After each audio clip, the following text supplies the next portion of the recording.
오성 IDC 센터 휴게실에는 다행히 아무도 없었다. 한밤중이었기 때문일 수도 있었다. 은비칼은 괴물에 대한 자세한 이야기를 형에게 들으려면 다른 사람의 방해를 받지 않아야 한다고 생각했다. 그는 집으로 가려던 은비사를 음료수라도 마시고 가자며 억지로 휴게실로 끌고 왔다. 사람이 있을까봐 걱정했지만 지금은 그럴 필요가 없었다. 괴물이라고? 형, 은비칼이 물으며 자판기에서 음료를 꺼냈다. 그래. 사람이 아니야. 은비사의 단호한 대답에 은비칼의 손이 미끄러져 음료캔이 바닥으로 떨어졌다. 형의 확신에 찬 목소리를 듣고 은비칼은 그의 말이 사실임을 깨달았다. 은비사는 평소 신중하고 말이 없는 사람이었다. 그런 형이 헛소리를 할 리 없다고 은비칼은 확신했다. 하지만 그 말을 믿기엔 너무 충격적이었다. 은비칼은 다시 물었다.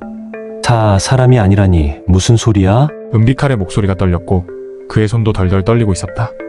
은비사는 짧은 한숨을 내쉬고는 답하지 않았다. 난 사람의 운명을 바꿀 수 있어. 난 귀신을 볼 수 있고 조종할 수 있어. 난 텔레파시로 원하는 사람과 소통할 수 있어. 이렇게 얘기하는 사람을 있다면 다들 정신이 이상하거나 미친 사람으로 볼 것이다. 은비사가 딱 그 상황이었다. 그런 그가 힘겹게 입을 열기 시작했다. 믿기 힘들겠지. 나도 처음엔 그랬으니까. 사람의 형상을 한 괴물. 오랜 세월 인간의 몸에 숨어 기생해온 존재라고 들었어. 그들이 이번에 떨어진 운석의 힘에 의해서 깨어나게 된 거야. 예상대로 은비칼은 넋이 나간 표정으로 변해버렸다. 그렇게 멍한 표정으로 은비사에게 다가와 캔 음료를 건넸다. 음료를 건네주는 피칼의 손은 여전히 바들바들 떨리고 있었다. 무슨 말이야? 대체 뭐 사람의 탈은 쓴 괴물이라고? 비슷한 거라고 보면 돼. 우리도 거기까지 밖에 몰라. 우리? 피칼의 질문에 비사가 순간 당황했다. 그걸 눈치챈 듯 피칼이 계속 추궁을 했다. 우리라니? 형, 대체 이게 무슨 일이야? 그냥 단순한 추적 시스템이 아닌 것 같은데? 형 말고도 이 일에 관여된 사람이 있는 거야? 은비사는 즉시 입을 다물었다. 말을 하지 않아야 할 것까지 말할 수는 없었기 때문이었다. 우리라는 말은 괴물이 나타났다는 사실을 알고 있는 다른 사람들이 있다는 뜻이기도 했다. 갑자기 은비칼이 자리에서 벌떡 일어나 소리쳤다. 형! 우린 형제야! 형이 이렇게 침묵한다는 건 날 믿지 않는다는 거잖아! 그럼 내가 이 일을 왜 해야 하는 거지? 설마 날 이용하는 거야? 그게 아니라면 말해! 지금 당장 나 화날 것 같아! 은비사가 갑자기 캔 음료의 뚜껑을 따서 벌컥벌컥 들이켰다. 자신도 믿기 힘든 일을 어리숙한 동생에게 말하려니 목이 타는 것 같았다. 하나를 얘기하면 열을 알아들었으면 좋겠지만 피칼은 하나를 이해시키려면 너무 많은 에너지와 시간이 들었다. 어렸을 때부터 그랬다. 은비사는 지금 어디서부터 어디까지 또 어떻게 얘기해야 할지 막막하기만 했다. 하지만 얘기해주지 않으면 이번 프로젝트를 안 하겠다고 생떼를 부릴 게 분명했다. 맡기지 말 걸 그랬나. 은비사의 머릿속에 잠시 스친 생각이었다.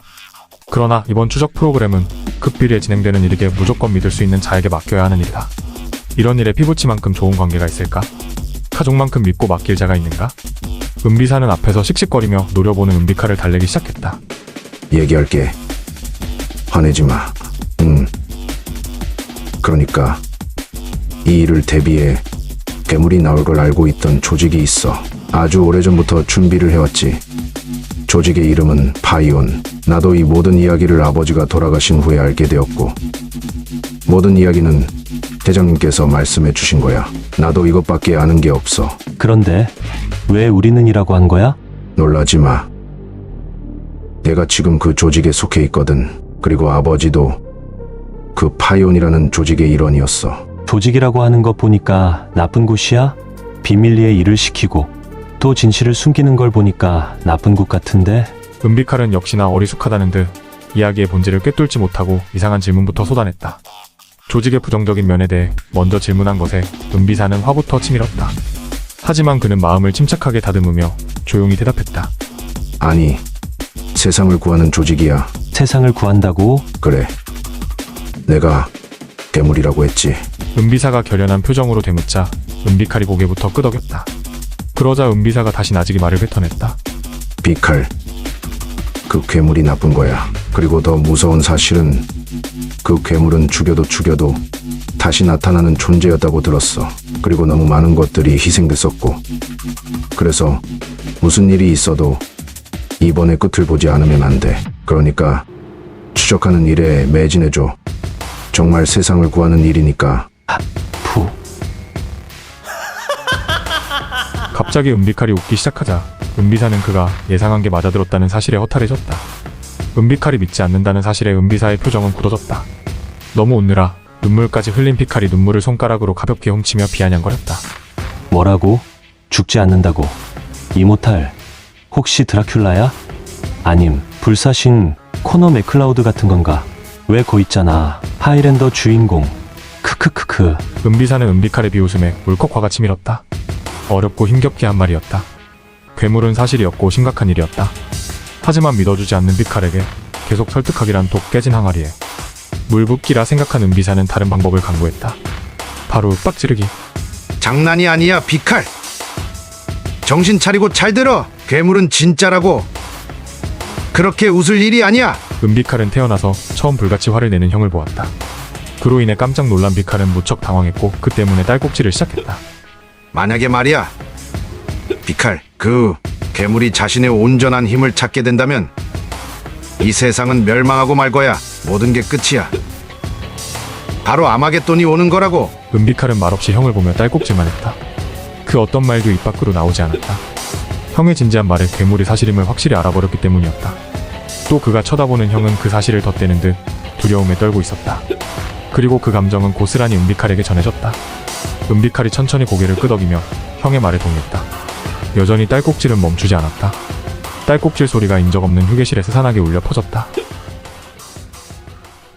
정말 아마겟돈. 세상이 끝난다는 의미. 인류의 역사에서 최종적으로 일어날 일이 괴물 때문에 온다고 했다. 그 괴물은 대체 어디에 있는가? 늦은 밤 신림 사거리 먹자골목. 사람들이 발 디딜 틈 없이 북적거리는 거리를 힘없이 터벅터벅 걸어가고 있는 사람이 있었다. 김탄이었다. 그가 집에 가려면 반드시 지나쳐야 하는 골목이었다. 활기차고 시끄러운 주변 풍경과는 대조적으로 김탄은 풀이 죽은 듯 의기소침한 상태로 땅만 보고 걷고 있었다. 내가 죽었었다고? 정말일까? 이 생각이 김탄이 병원에서 나오고 여기까지 오는 내내 머릿속을 떠나지 않았다. 지병 없이 멀쩡했던 그가 죽었다는 건 말 그대로 의문사 겸 돌연사였다. 김탄은 시체 보관 냉장고에 들어가기 직전 상황을 떠올리자 등골이 오싹해졌다. 정말 말 그대로 재수없는 죽음이 될 뻔했다. 그러니 의기소침할 수밖에. 김탄은 다시는 자신의 죽음에 대해 생각하지 않겠다는 듯 고개를 털레털레 저었다. 고개를 들어 앞을 보자 다정하게 팔짱을 낀 한 커플이 걸어오고 있었다. 아우씨, 재수없어. 김탄은 그 커플이 잘못한 것도 없는데 속으로 욕부터 했다. 기분이 안 좋았던 모태솔로 김탄은 그 커플이 보기 싫어 고개를 옆으로 돌렸다. 카페 테라스에서 또 다른 커플이 부둥켜 안고 키스를 하고 있었다. 김탄의 얼굴이 일그러졌다. 다시 다른 곳으로 시선을 돌렸다. 그곳에서도 역시나 한 커플이 한 몸처럼 붙은 채로 걸어가고 있었다. 김탄은 갑자기 울컥했다. 세상이 온통 커플이었다.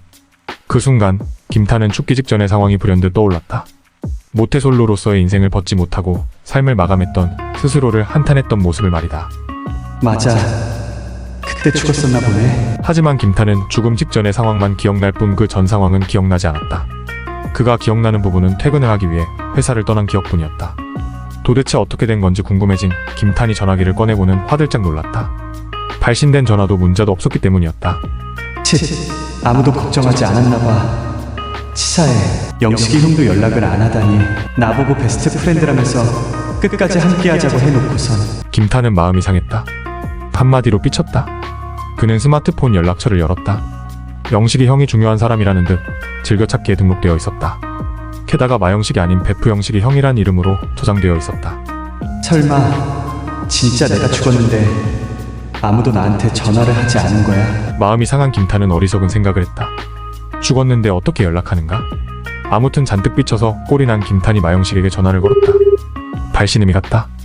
발신음이 끝나자마자 서슬퍼런 마영식의 목소리가 들렸다. 누구냐? 넌 누군데? 내 절친 김탄의 전화기를 갖고 있는 거지? 형, 나야.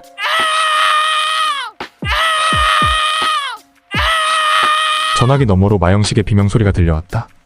그 소리가 너무 커 김탄은 귀에서 전화기를 헐레벌떡 떼어냈다. 그렇게 멀리 떼어냈는데도 마영식의 비명소리가 시끄럽게 들려왔다. 순간 김탄은 주변 사람들이 들을까 창피해졌다. 그는 슬며시 스마트폰을 주머니에 넣었다. 그러자 이번에는 마영식이 흐느끼며 통곡하는 목소리가 주머니 밖으로 새어나왔다. 한참 시간이 흐른 후 계속되던 마영식의 통곡이 결국 멈췄다. 김탄이 그제야 전화기를 귀에 가져다 댔다. 드디어 돼지 멱다는 소리는 사라지고 사람의 말소리가 들렸다. 야, 탄, 뭐야? 너 진짜 김탄 맞아? 귀신이 전화할 리는 없고, 너 죽었잖아. 그랬었다고 하더라. 아니, 어떻게 된 거야? 다시 살아난 거야? 그랬다고 하더라. 다시 살아났다고. 혹시 내가 왜 죽었는지 알고 있어? 난 한숨 자고 일어난 것 같은데 영안실이더라고. 퇴근 이후에 쓰러진 기억은 나는데 그 이후론 기억이 없어. 야, 임마. 기절했으니까 기억이 없지. 잠시 정적이 흘렀다. 마영식이 정적을 깨며 물었다. 야, 너 지금 어디냐? 병원이야? 아니, 여기 지금 신림동 사거리 먹자골목. 집에 가는 길에 밥이나 먹고 가려고. 뭐, 그래? 그러면 내가 거기로 갈게. 여기 순정이 미용실이거든. 아니, 그냥 내일 보자. 나 오늘은 그냥 쉬고 싶어. 삐졌냐? 아니, 삐졌구만. 아니라니까. 야, 이 새끼야. 기다려. 형이 갈게. 전화로 얘기하긴 그렇고 만나서 얘기해. 편의점 앞에서 조금만 기다려. 금방 갈 거니까. 마영식은 일방적으로 약속을 잡고 또 일방적으로 전화를 끊었다. 전화기를 귀에서 뗀 김탄은 물끄러미 전화를 바라보다 조용히 중얼거렸다. 그러던지. 김탄은 마영식을 기다리기 위해 편의점 앞으로 가 화단 위에 쭈그려 앉았다. 마영식의 여자친구 고순정의 미용실에서 여기까지 걸어서 5분 거리니까 잠깐 게임을 하면서 기다리기로 생각한 그는 휴대폰을 꺼내 평소 즐겨하던 레이싱 게임 앱을 실행시켰다. 3, 2, 1. 레이싱 시작과 동시에 요란한 엔진음이 들리자 김탄은 화들짝 놀라 스마트폰 무음 변환 버튼을 확인했다. 무음 모드로 되어 있었다. 계속되는 엔진을 가속하는 소리는 김탄의 스마트폰에서 나온 게 아니었다. 순간 그 소리의 정체를 알아챈 김탄은 미간을 찌푸렸다. 그 엔진 소리는 바로 마영식의 스포츠 바이크 소리였기 때문이다. 김탄은 도무지 이해할 수 없었다. 사람들이 발 디딜 틈 없이 북적거리는 이 거리를 스포츠 바이크를 타고 온다고? 설마 아니겠지.